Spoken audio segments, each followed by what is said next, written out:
സമയം വൈകുന്നേരം 7 ആയപ്പോഴാണ് ഞങ്ങൾ ഞങ്ങളുടെ ചാക്ക അമ്പലത്തിൽ, അതായത് സുബ്രഹ്മണ്യ ക്ഷേത്രമാണ്, അവിടെ തൈപ്പൂയ മഹോത്സവം നടക്കുന്നത്. അവിടെ പോകാൻ വേണ്ടിയിട്ട് റെഡി ആവുകയാണ്.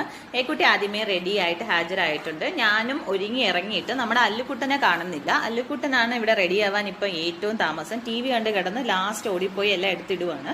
അത് കഴിഞ്ഞ് നമ്മൾ അമ്പലം എത്തിയപ്പോഴത്തേക്ക് ഒരു ഉത്സവത്തിന്റെ വൈബായിരുന്നു. 2025 ഞാൻ ആദ്യം പോകുന്ന ഉത്സവം ഇവിടുത്തെയാണെന്ന് തോന്നുന്നു കേട്ടോ. ഭയങ്കര ഒരു ഉത്സവത്തിന്റെ ഓളമായിരുന്നു. അതുപോലെ ഈ മുരുകക്ഷേത്രം ആവുമ്പോഴത്തേക്കൊരു മുരുകന്റെ പാട്ടൊക്കെ ആകുമ്പോൾ ഒരു പ്രത്യേക വൈബാണല്ലോ. ഏക്കുട്ടി പ്രസാദത്തിൽ നിന്ന് കിട്ടിയ റോസാപ്പൂ 2 സൈഡും എടുത്ത് വെച്ചിട്ടുണ്ട്.